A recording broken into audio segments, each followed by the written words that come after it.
اچھا منگر صاحب، آپ نے سارا ہمیں اس دن کی پروسیڈنگ کا حال احوال دیا. اچھا، آپ نے ابھی ایک ورڈ یوز کیا ہے کہ یہ جو افسران ہیں، D C O D P او، یہ وردی میں بونے لوگ ہیں، چھوٹے لوگ ان کو ہم کہیں گے.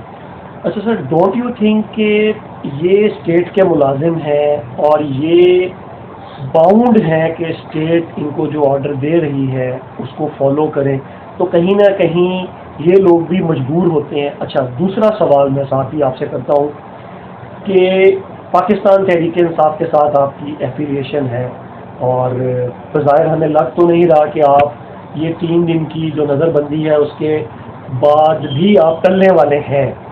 تو آپ کہاں پر سٹینڈ کرتے ہیں، اور کیا فرام آنورڈز آپ کا جو ایٹیٹیوڈ ہوگا، جو رویہ ہوگا، جو آپ کی پولیٹیکل ایک سمجھ لیں کہ ایفیلیشن ہے، یا آپ کی جو پولیٹیکل سمجھ لیں کہ جو آپ ورک کرتے ہیں اپنی پارٹی کے لیے، اس میں مزید اگریشن آئے گا، یا بشارت حمدل بیک فٹ پر آ سکتی ہے؟ آپ چاہتے کہ خیر، آپ کے سوال کے 2 حصے ہیں. پہلی تو یہ کہ یہ اسٹیٹ کے ملازم ہیں اور اسٹیٹ کی حکم کی بجا آوری کرتے ہیں. پہلا سوال آپ کا یہی تھا. تو اس بات کو، اس سوال کے جواب کو سمجھنے کے لیے پہلے آپ کو یہ سمجھنا ہوگا کہ اسٹیٹ کیا ہوتی ہے. ہمارے ملک میں بدقسمتی سے اسٹیٹ کی انٹرپریٹیشن ہی غلط کی جاتی ہے. آپ دنیا کی کوئی انٹرنیشنل ڈکشنری اٹھا کے دیکھ لیں، آپ کسی انٹرنیشنل فلاسفر کی، اسکالر کی، آپ اسٹیٹ کی ڈیفینیشن اٹھا کے دیکھ لیں. دنیا میں 2 ہی قسم کی اسٹیٹس کی ڈیفینیشن ہے. ایک انڈیپینڈنٹ اسٹیٹ، ایک آکوپائڈ اسٹیٹ. انڈیپینڈنٹ اسٹیٹ کی ڈیفینیشن اور ہے، آکوپائڈ اسٹیٹ کی ڈیفینیشن اور ہے. جس طرح گورے ہمارے اس ملک پہ حکمرانی کرتے تھے، وہ ایک کمپنی بہادر بن کے آئے اور اس کے بعد یہاں کے حاکم بن گئے. وہ ہماری ایک برصغیر پاک و ہند کی جو اسٹیٹ تھی وہ آکوپائڈ اسٹیٹ تھی. جس طرح آج مقبوضہ کشمیر کی اسٹیٹ ہے وہ آکوپائڈ اسٹیٹ ہے. ٹھیک ہے. اس طرح دنیا میں کچھ اور، میرا اتنا جو اس پہ مطالعہ ذرا تھوڑا کم ہے، تو دنیا میں بہت ساری ایسی جگہیں ہیں جہاں پہ آکوپائڈ اسٹیٹس ہیں. اب جہاں پہ تو انڈیپینڈنٹ اسٹیٹ ہے، یا تو پاکستان کو کہہ دیں کہ نو، یہ انڈیپینڈنٹ نہیں، یہ مقبوضہ ریاست ہے، اعلانیہ کہہ دیں. تو اگر تو انڈیپینڈنٹ اسٹیٹ ہے، تو انڈیپینڈنٹ اسٹیٹ کا دنیا کے ہر اسکالر، ہر فلاسفر، ہر ڈکشنری میں آپ کو ایک ہی اس کی ڈیفینیشن ملے گی کہ state is the public living on the piece of land. Public is the pay master of the institution. Institution public کے ملازم ہوتے ہیں. پبلک جو پے کر رہا ہے، جو پے کر رہا ہے وہ مالک ہے نا، اور وہ ریاست وہ ہے، عوام ریاست ہے بیسیکلی. اصل اسٹیٹ کی ڈیفینیشن یہ ہے.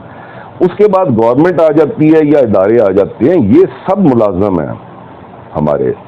یہ گورنمنٹ کے جو نمائندے ہیں 5-5 سال کے لیے الیکٹ، ہم لوگ ہی الیکٹ کر کے اپنے نمائندے بھیجتے ہیں. یہ وہاں پہ جو تنخواہیں لیتے ہیں، جو ٹی اے ڈی اے لیتے ہیں، جو عیاشیاں کرتے ہیں، ہم لوگ جو 15 روپے کی یا 20 روپے کی روٹی لے کے کھاتے ہیں اور اس کے ساتھ کو 50 روپے یا 100 روپے کا سالن کھاتے ہیں، انہیں وہاں پہ مٹن جو ہے وہ 3 روپے میں پلیٹ ملتی ہے، اور روٹی 4 آنے یا 8 آنے میں انہیں وہاں پہ ملتی ہے، وہ ہمارے پیسے سے ہی کھاتے ہیں. اس کے بعد وہ تمام آگے ادارے آ جاتے ہیں، جو انڈیپینڈنٹ اسٹیٹ کے ادارے جو ہیں وہ اس گورنمنٹ کے انڈر، گورنمنٹ پبلک کے انڈر ہوتی ہے. گورنمنٹ پبلک کے انڈر مطلب اسٹیٹ کے انڈر ہوتی ہے، اور اسٹیٹ کون؟ پبلک، جو نمائندے اپنے الیکٹ کر کے بھیجتی ہے. اب یہ ڈیفینیشن، یہ میرے آرگومنٹس کا حصہ تھا کورٹ میں کل، یہ منڈے والے دن. یہ ڈیفینیشن ہے، ایک سرٹیفائڈ ڈیفینیشن ہے. دوسری ہوتی ہے آکوپائڈ اسٹیٹ. آکوپائڈ اسٹیٹ میں بالکل درست بات ہے کہ وہاں پہ اسٹیٹ جو وہ جس کا قبضہ ہے، جس کے آگے بیچاری عوام چوں بھی نہیں کر سکتی، تو پھر اس کا کہنا ماننا پڑتا ہے. پہلی بات اس سوال کے حصے کا پہلا جواب یہ. سیکنڈلی، یہ خود تو اسٹیٹ نہیں ہے نا، یہ ڈی پی او اور ڈی سی خود تو اسٹیٹ نہیں ہے. یہ انہیں کس اسٹیٹ نے حکم دیا تھا؟ چلیں for the sake of argument وہ اسٹیٹ مان بھی لیں جسے آپ اسٹیٹ کہہ رہے ہیں. تو کسی اسٹیٹ نے تو ڈی پی او کو حکم نہیں دیا تھا، ان کے ان آرڈرز میں یا لیٹرز میں کہیں بھی یہ مینشن نہیں ہے کہ انہیں اسٹیٹ کی طرف سے آرڈر ہے. وہ ڈی پی او نے خود ازیوم کیا میری فیس بک پوسٹ سے، ایک سیلف ایزمپشن بنا کے کہ نہیں ان پوسٹوں میں. آپ دیکھیں میں نے قاضی کے خلاف جو ہوا اس کا میں وکیل بننے کا اعلان کیا، تو وہ کون سا جرم ہے جی؟ کون سی کتاب میں لکھا ہے؟ دہشت گرد ایک طالبان کے وکیل نہیں ہے. دہشت گردوں کے کچے کے ڈاکو جو اگر پکڑ کے آتے ہیں تو ان کے وکیل نہیں ہوتے. جس نے 50 قتل بھی، جس نے بم دھماکے بھی کیے ہوں، اس کے وکیل نہیں ہوتے کیا؟ وہ صحیح ہوتے ہیں غلط ہوتے ہیں وہ ایک علیحدہ بحث ہے، لیکن قانون آئین اجازت دیتا ہے اس چیز کی. تو میں کسی کو میں آفر کر رہا ہوں، میں عمار صاحب کو آفر کرتا ہوں، عمار صاحب آپ کے خلاف کیس ہے، میں آپ کا فری میں لڑتا ہوں، عمار صاحب کی مرضی ہے مجھے وکیل انگیج کریں نہ کریں، میں زبردستی تو وکیل انگیج نہیں ہو سکتا. تو یہ بڑا کلیئر ہے اس معاملے میں کہ اسٹیٹ کو سمجھنا ہوگا، یہ گورنمنٹ جو ہمارے نمائندے ہیں انہیں سمجھنا ہوگا. لیکن انفارچونیٹلی ہمارے جو بھی نمائندے آتے ہیں، چاہے پہلے باریاں لگی رہی پیپلز پارٹی اور نون لیگ کی، اس کے بعد ایک چانس عمران خان صاحب کو ملا وہ بھی نہ کر سکے انفارچونیٹلی. اب یہ قانون دیکھ لیں 3 MPO والا، یہ انگریز کا بنایا ہوا ایک ڈریکونین لا ہے. یعنی آپ اندازہ لگائیں کہ ایک پولیٹیکل وکٹمائزیشن جس قانون کے ذریعے ہوتی ہے اس میں آپ کے تمام رائٹس سلب ہو جاتے ہیں. آپ کے پاس اپنے وکیل سے رابطہ کرنے کا اختیار نہیں ہے، آپ کی ملاقات بند ہے، آپ سے کوئی ملنے نہیں آ سکتا، آپ کو گھر کا سامان نہیں مہیا کیا جا سکتا، کھانا تو بہت دور کی بات ہے. آپ کو جو جیل میں ایک دہشت گرد کو بھی PCO کی فیسلٹی ہفتے میں 2 دن اویلیبل ہوتی ہے کہ وہ 20 منٹ گھر بات کر سکتا ہے یا جس اپنے رشتہ دار سے بات کرنا چاہے کر سکتا ہے، وہ فیسلٹی بھی آپ کو نہیں ہوتی. اور آپ کو لے جا کے 6 قدم کی ایک چکی ہے جسے کسوری چکی بھی کہتے ہیں، ٹھیک ہے، جسے پنشمنٹ سیل بھی کہتے ہیں، وہاں پہ جا کے آپ کو قید تنہائی میں ڈال دیا جاتا ہے، جہاں پہ آپ کے سامنے آپ کو کوئی زیرو نہیں نظر آتی. کوئی سامنے سے گزر جائے کوئی اہلکار دن میں 1 مرتبہ تو آپ کو نظر آ جاتا ہے. آپ اس کمرے کے کیڑوں کے ساتھ مچھروں کے ساتھ زندہ رہنے پہ مجبور ہوتے ہیں. لیکن مجھے یہ حوصلہ جاتے ہی پہلے دن ہی رائٹ فرام دا فرسٹ آور مجھے مل گیا کہ یار میرا لیڈر وہ شہزادہ آدمی جسے کبھی کانٹا نہیں چبھا، جسے اس گندگی میں کہوں گا، یہ گندی سیاست جو ہے، اس گندگی میں جسے پڑھنے کی ضرورت نہیں ہے، جس کی کوئی ملنے کارخانے نہیں ہیں، کوئی مالو املاک ایسی نہیں ہے کہ جس کی اس نے پروٹیکشن کے لیے اسے عہدے چاہیے، وہ صرف پاکستان کی خاطر اور ہم عوام کی خاطر پچھلے 500-600 دنوں سے پڑا ہوا ہے. تو ہم اگر 5-6 دن یا 30 دن رہ لیں گے، ہم تو سختیاں جھیلنے والے لوگ ہیں، سخت علاقوں کے رہنے والے لوگ ہیں، اگر ہم رہ لیں گے تو کون سی قیامت آ جائے گی. تو ہمارے حوصلے بلند ہیں. آپ کے جو سوال کا دوسرا حصہ، میں عمران خان کے ساتھ ایک ورکر، ایک ووٹر کی ہونے کے ناطے کھڑا تھا، کھڑا ہوں، کھڑا رہوں گا انشاءاللہ. اور جو اپنے تئیں کر سکتا ہوں، جو پہلے ایک جہاد سمجھتے ہوئے اپنے ملک کی خاطر پہلے کر رہا تھا، وہ میں جاری و ساری رکھوں گا. اچھا عمر صاحب آخر میں آپ سے صرف ایک سوال پوچھوں گا کہ یہ ساری جتنی آپ نے ماشاءاللہ بڑی اچھی باتیں کی اور کچھ بہت ساری ایسی چیزیں تھیں جو میرے نالج کے اندر بھی فرسٹ ٹائم آئیں، اور انشاءاللہ ڈیفینیٹلی یہ ہمارے دیکھنے والوں کے لیے بھی ایک بہت ہی سازگار اور پازیٹیو جو ہے وہ انشاءاللہ انٹرویو ہوگا. اچھا آخر میں یہ بتائیں کہ آپ اس اسٹیٹ کو بطور پاکستانی شہری ہونے کے ناطے آپ کیا میسیج دینا چاہتے ہیں، اور دوسرا صرف آخر میں یہ بتائیں کہ پاکستان تحریک انصاف کا بطور سیاسی پارٹی کیا فیوچر دیکھ رہے ہیں؟ پہلی بات تو میں آپ کے سوال کو ری فریز کروں گا تھوڑا سا کہ آپ نے پھر کہا کہ اسٹیٹ کو کیا میسیج دینا چاہتے ہیں. میں سمجھتا ہوں کہ پاکستان ایک آزاد ملک ہے اور آزاد ملک کی اسٹیٹ میں ہوں. عوام ریاست ہے. جب تک یہ سو کالڈ ریاست عوام کو ریاست نہیں مانے گی اور نہیں سمجھے گی، جب تک اپنے پے ماسٹر کو یعنی جو میرے یہ انٹرویو سننے والے پے ماسٹر کو نہیں سمجھتے، ان کے لیے آسانی کے لیے تنخواہ دینے والے کو، ان کا روٹی پانی چلانے والے کو وہ پراپر عزت نہیں دیں گے جو گھر کا ملازم گھر کے مالک کو دیتا ہے، جس نے مہینے بعد اس کے ہاتھ میں اسے تنخواہ پکڑانی ہے۔ جب تک وہ پراپر عزت نہیں دیں گے، ان کی خود کی عزت بھی نہیں بنے گی۔ یہ زبردستی عزت تو کروا لیں گے، لیکن جو اندر گالیاں نکل رہی ہوں گی اندر سے، جو اندر ہی اندر مغلظات انسان بکرا ہوگا انہیں، اس کا کیا کریں گے؟ جو بددعائیں انہیں دے رہی ہوں گی مائیں جھولیاں اٹھا اٹھا کے مسلوں پہ بیٹھ کے، ان کا یہ کیا کریں گے؟ بددعا ایک دن تو عمار صاحب اثر لاتی ہے، اور لاکھوں کروڑوں جب بددعائیں اٹھ رہی ہوں، مشرف کا حال بھی تو دیکھا نا سب نے، تو بات سوچیں، تھوڑا سوچیں، اس عوام کا سوچیں، جو ان کی پے ماسٹر ہے اس کا سوچیں۔ حاکمیت اللہ کے بعد جو ہے وہ عوام کی ہے۔ ہمارے ملک کا آئین بھی یہی کہتا ہے۔ یہ جو آئین ہے ان کے روز قصیدے پڑھے جاتے ہیں اسمبلیوں میں اور عدالتوں میں، یہ سمجھیں، وہ جو میری پہلے بات کرتے ہوئے بات ادھوری رہ گئی، آپ کی اس بات سے یاد آ گیا کہ عمران خان صاحب نے بھی یہ غلطی کی، اور یہ لوگ اپنے اوپر دوبارہ مسلط کرتے رہتے ہیں باری باری آ کے کہ اس ڈریکونین لا کو یہ ختم نہیں کرتے۔ جو حکومت میں آتا ہے وہ سمجھتا ہے میں تادم مرگ آ گیا ہوں، اور یہ جو ڈریکونین لا ہے یہ مخالفوں کے خلاف استعمال ہوتا ہے۔ وہ بھول جاتا ہے کہ آج میں جہاں پہ ہوں کل میں نے دوسرے والوں کی جگہ پہ ہونا ہے، اور یہ میرے خلاف ہونا ہے، اور ہوتا ہے۔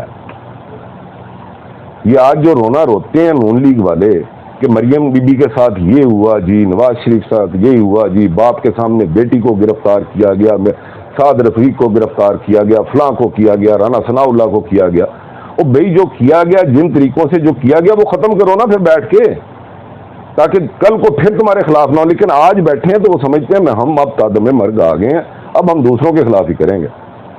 یہی کام، یہی غلطی، یہی بلنڈر عمران خان صاحب سے بھی ہوا کہ جب وہ حکومت میں آئے تو انہوں نے اس طرح کے قوانین ختم نہیں کیے۔ اب یہ مجبوری اپنی جگہ پہ کہ یہ کچھ چیزیں تو ایسی ہیں جو صرف سمپل قانون سازی سے بھی ختم کی جا سکتی تھیں، جس طرح یہ 3 MP وغیرہ، میرا خیال ہے کہ یہ سمپل قانون سازی سے بھی ختم کیا جا سکتا ہے۔ اس کے لیے کوئی آئینی ترمیم نہیں چاہیے۔ آئینی ترمیم کے لیے ایک مجبوری ہوتی ہے جو خان صاحب کو کبھی بھی نہیں ملی تھی، اور وہ کبھی بھی نہیں کر سکتے تھے، کیونکہ ان کے مخالف جماعتیں پیپلز پارٹی اور نون لیگ وہ جو موجود تھیں وہ کبھی بھی کسی صورت ان کے ساتھ ملنے کے لیے تیار نہیں تھی، کیونکہ خان صاحب بھی کرپٹ لوگوں کے ساتھ بیٹھنے کے لیے تیار نہیں تھے۔ اب بدقسمتی دیکھیں نا، میں آپ موضوع سے ہٹ کے ایک بات ضرور کرنا چاہوں گا کہ میں چونکہ اس جنوبی پنجاب میں رہتا ہوں، میرے بزرگوں کی قبریں یہاں پہ ہیں، میرے بچے یہاں پڑھے بلے، میں یہاں پہ پڑھا بھلا، میرے بچوں کا مستقبل یہاں پہ ہے۔ ہمارا جو حق مارا جا رہا ہے جنوبی پنجاب کا، یہ سارے جب اپوزیشن میں آتے ہیں تو کہتے ہیں کہ جنوبی پنجاب صوبہ بنائیں گے جی، باولپور صوبہ بنائیں گے جی، تو کیوں نہیں بناتے؟ آج یہ آئینی ترمیم یہ جو اتنا بڑا ڈرامہ ایک سٹیج سجایا گیا ہے آئینی ترمیم کے لیے، جو آج سپریم کورٹ میں بھی جو پروسیڈنگ چل رہی ہے 63A کو بدلنے کے لیے دوبارہ، تو یہ ساری جو اتنا کچھ کر رہے ہیں، کچھ اس آئینی ترمیم میں چلو وہ پیڑے جو ہمیں قبول نہیں ہے قانون، اس کے ساتھ یہ ترمیم بھی ڈال لیں نا بڑی مہربانی کر کے کہ جنوبی پنجاب ہمیں دے دیں، باولپور دے دیں، جو دینا دے دیں۔ کتنا آسان ہے کہ اب ایک آئینی ترمیم والا ماحول بن گیا نا۔ پیپلز پارٹی نے اپنے دور میں اعلان کیا تھا ہم بنائیں گے، کاف لیگ ہوگی یا PTI ہوگی یا نون لیگ ہوگی، ان سب نے الگ الگ اعلان کیے ہوئے ہیں۔ تو کتنا اب ہم باقی چھوڑیں آئینی ترمیم میں جتنا جو گند ڈالیں گے ڈال لیں، وہ پھر انشاءاللہ کبھی نہ کبھی ریورٹ ہو جائے گا۔ کوئی ایسی بات نہیں، کوئی قیامت نہیں آ جائے گی کہ آئینی عدالتیں بن جائیں گی، کوئی قیامت نہیں آ جائے گی کہ قاضی فائز عیسیٰ کو 3 سال اور ایکسٹینشن مل جائے گی، کوئی قیامت نہیں آ جائے گی کہ مرضی کے جج لگ جائیں گے، کوئی قیامت نہیں آ جائے گی مرضی کے فیصلے لے لیں گے۔ کتنا عرصہ یہ سارا کچھ تو ضیاء الحق بھی کرتا رہا، یہ سارا کچھ تو ایوب خان بھی کرتا رہا، یہ سارا کچھ تو مشرف بھی کرتا رہا، کہاں ہے آج سارے؟ ایک نے 4 آنے چینی بڑی اور احتجاج ہوا، کتا کے نعرے لگے، اس نے استعفیٰ دے دیا، منظر سے غائب ہو گیا، دوسرے کے ٹکڑے نہیں ملے، تیسرا جس بیماری کی حالت میں دنیا چھوڑ گیا، نہ گھر کا رہا نہ باہر کا رہا۔ تو یہ سارے آتے ہیں چلے جاتے ہیں، ہم بھی آئے ہیں چلے جانے ہیں، لیکن ظالم کو ظالم کے طور پہ ہی یاد رکھا جائے گا تا قیامت. جیسے یزید کو یزید ہی کہا جائے گا، ملعون ہی کہا جائے گا، چاہے بیچ میں جو مرضی کچھ کہے. یزیدی طاقتوں کو وہ علم بردار بن گئی اس چیز کی، وہ علامت کربلا کے بعد جو ہے کہ یزیدی طاقت کہا جاتا ہے ظالموں کو. اور یہ یزیدی طاقتیں کبھی بھی سدا نہیں رہیں، بدلتی رہتی ہیں، وقت آتے رہتے ہیں جاتے رہے ہیں. ہم نہیں تو ہماری آئندہ نسل اچھا وقت دیکھے گی انشاءاللہ. اور یہ میں پی ٹی آئی کا جو آپ نے پوچھا تھا، انشاءاللہ پی ٹی آئی کا مستقبل تابناک ہے. آپ دیکھ چکے کہ خان اندر 9 مئی سے لے کے 8 فروری تک ورکروں کو مار مار ان کا کچومر نکال دیا، ان کے گھر تباہ کر دیے، ان کی املاک تباہ کر دی، اتنا ڈرا دیا کہ گھروں سے نہ نکلیں اور سمجھے کہ نہیں یہ تو نکلنے جوگے نہیں. ووٹ جب پڑے تو فارم 45 نے ان کی نیندیں حرام کر دی، پاگل ہو گئی ہے. اور پاگل ہو کے ایسے بلنڈر کیے کہ بس وہ اب دیکھنے والے بھی اندھے ہوئے بیٹھے ہیں. تو ہم کیا کر سکتے ہیں؟ خان صاحب اللہ ان کو زندگی دے، حیاتی دے. ان کی زندگی میں تو خیر یہ سوچیں بھی نہ کہ پی ٹی آئی پہ کوئی زوال آئے گا انشاءاللہ. منظر صاحب بہت شکریہ آپ کا سر، بہت اچھی گفتگو، پازیٹیو گفتگو ہوئی آپ سے، اور میں امید کرتا ہوں کہ آنے والا جو ٹائم ہے وہ اس ملک پاکستان کے لیے اچھا ہو، بہتر ہو، معاشی لحاظ سے بھی، سیاسی لحاظ سے بھی. پاکستان ہے تو ہم ہیں جی. بالکل جی، پاکستان ہے تو ہم ہیں جی. ناظرین، تو آپ نے حنظل صاحب کی گفتگو ملاحظہ فرمائی، اور ہماری کوشش تھی کہ میکسیمم ہم جتنی چیزیں ان سے جو ہے وہ ڈسکس کر سکیں وہ ہم نے کی. 2-3 چیزیں میں اینڈ میں صرف ایڈ کرنا چاہوں گا کہ مولا علی کا ایک قول ہے کہ بدترین وہ عزت ہے جو کسی خوف یا ڈر کے زور پر کی جائے. تو یہ میسیج بڑا کلیئر ہے، مختصر اور جامع میسیج ہے. اور آخر میں ایک بات ضرور یہ کہوں گا کہ اس میں کوئی شک نہیں کہ اس وقت جتنا ظلم و ستم پاکستان تحریک انصاف کے ورکرز پر کیا گیا ہے یا کیا جا رہا ہے، تو اب آہستہ آہستہ یہ سمجھ لیں کہ ان کی خوراک بنتی جا رہی ہے. اور جب ایک چیز پسندیدہ خوراک بن جائے تو پھر اس کے بعد میرا خیال ہے کہ اس کو توڑنا، اس کو گرانا صرف خواب تو ہو سکتا ہے، لیکن اس کو حقیقت میں کبھی بھی نہیں بدلا جا سکتا. تو اس ویڈیو کو آپ میکسیمم شیئر کریں، کمنٹ سیکشن میں اپنی رائے کا بھی اظہار ضرور کیا کریں. اللہ تعالیٰ تمام دیکھنے والوں کا ان کے اہل خانہ کا حامی و ناصر ہو. مجھے میری ٹیم کے ہمراہ اگلی ویڈیو تک کے لیے اجازت دیں. پاکستان زندہ باد. السلام علیکم.